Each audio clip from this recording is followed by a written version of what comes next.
There is a house in Norfolk, England, that has stood since the 17th century. Its red brick walls soaked in centuries of silence, and within those walls walks a woman who has been dead for nearly 300 years yet still descends the great oak staircase every so often, her brown silk gown rustling against steps that creak beneath a weight no living person carries. They call her the Brown Lady of Raynham Hall,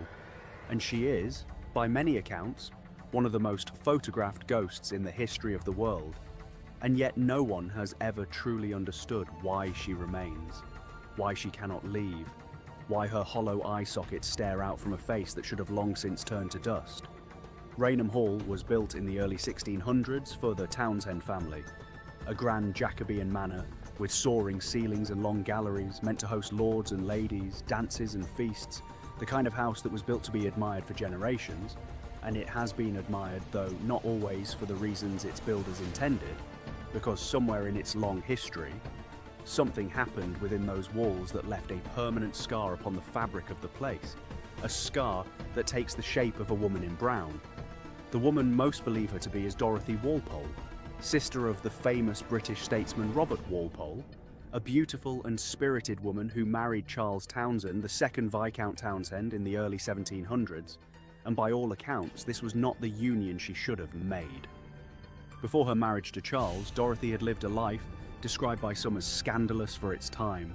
rumoured to have taken lovers, rumoured to have known passions that polite society would never forgive a woman for admitting to,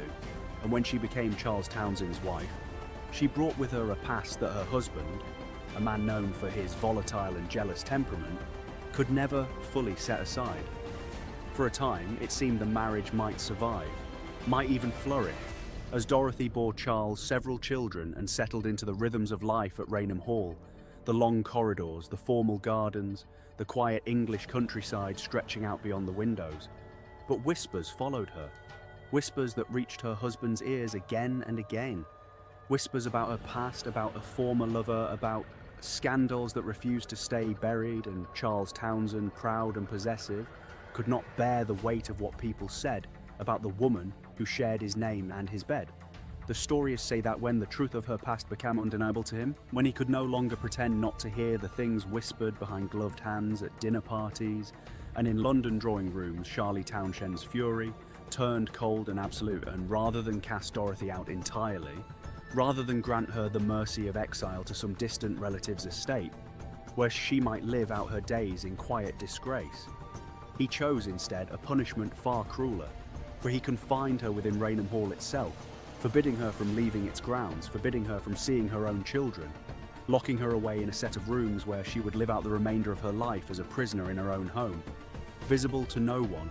spoken to by no one, existing only as a shadow,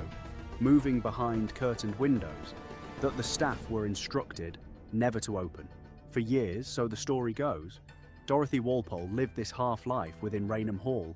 wandering rooms that had once been filled with music and laughter,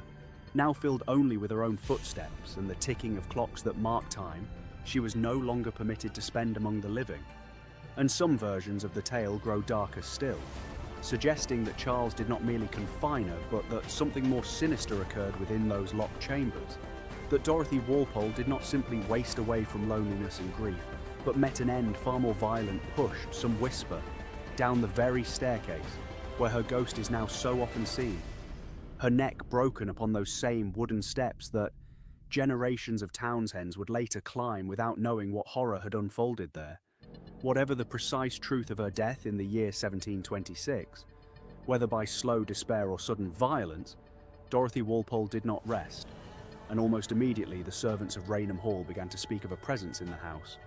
A woman in a brown brocade dress who moved silently through the corridors at night, her face when glimpsed closely revealing not the beauty she had possessed in life, but empty, hollow sockets where her eyes should have been, as though death itself had scooped away the very windows to her soul, leaving only vacant darkness that seemed to stare into the observer with an intensity no living gaze could match.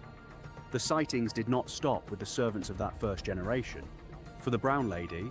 as she came to be known, appeared again and again across the centuries to those who lived in or visited Raynham Hall. And among the most famous of these encounters occurred in the early 1800s, when King George IV himself, then still Prince Regent, stayed at Raynham Hall as a guest, and in the dead of night he awoke to find a woman standing at the foot of his bed, dressed in brown, her face pale and drawn, her eyes nothing but dark hollow pits, staring down at him with an expression he would later describe as one of unspeakable malevolence.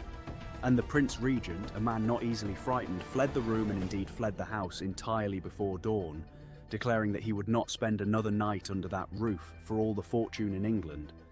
And word of his terror spread quickly through the aristocracy, cementing Raynham Hall's reputation as a place where the dead did not stay properly buried. Decades later, in 1835, another notable sighting occurred when Colonel Loftus, a guest at the hall during the Christmas season, encountered the brown lady on the staircase, describing her in vivid detail, the brown dress,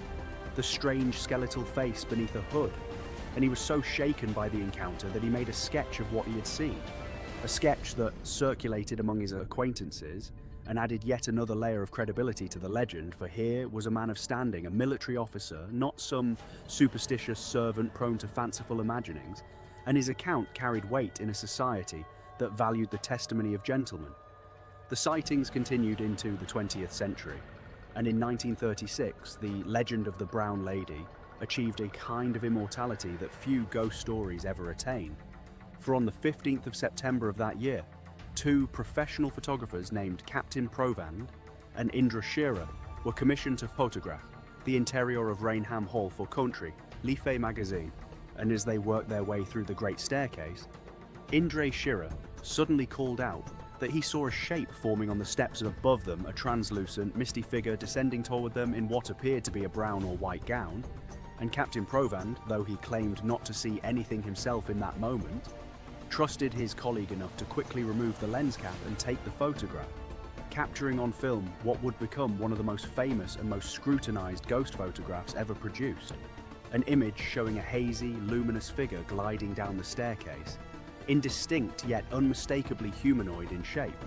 And when the photograph was published, it created a sensation across Britain and the world, with experts from the era examining the negative and finding no evidence of double exposure, no evidence of deliberate fakery through the conventional tricks known at the time. Though skeptics in the decades since have offered various explanations, from light leaks to intentional staging to simple pareidolia, the human tendency to see faces and figures in random patterns, yet the photograph endures, reproduced in countless books and documentaries, held up as perhaps the single most compelling piece of visual evidence for the existence of ghosts that photography has ever produced. Beyond this famous image, the Brown Lady continued to make her presence known throughout the 20th century, with staff members and visitors reporting the scent of her presence before ever seeing her, a strange and specific smell of decaying violets that would drift through certain hallways with no discernible source, growing stronger as one approached the grand staircase, and dogs brought into the house were said to react with sudden terror in that same location, refusing to climb the stairs, backing away with hackles raised and tails tucked, sensing something their owners could not see, but which was, apparently, undeniably there. Some who have researched the case suggest that Dorothy Walpole's torment did not end with her death, because her suffering in life was so profound, so total in its cruelty and isolation, that it left an imprint on Raynham Hall itself, a psychic wound that replays endlessly, the eternal descent down that staircase, perhaps representing her final walk toward whatever fate awaited her at its bottom, forced to relive the last moments of her confined and broken existence, again and again, for an audience of strangers who happen to glimpse her at the wrong hour of the night. Others take a more skeptical view, noting that ghost stories attached to old aristocratic families often serve useful purposes beyond the supernatural, adding mystique and historical weight to a property, drawing curious visitors and researchers, and keeping alive family histories that might otherwise be forgotten. And they point out that the tale of Dorothy's cruel imprisonment, while dramatic, rests on fragments of historical record and centuries of embellishment rather than solid documented fact, with some historians arguing that Dorothy Walpole may have died of smallpox rather than any violent end. Her ghost story perhaps growing from simple grief and the natural human impulse to imagine tragedy where mere illness once was. And yet, even the skeptics who doubt the details of her earthly death rarely dismiss entirely the sheer volume and consistency of the sightings across 3 centuries.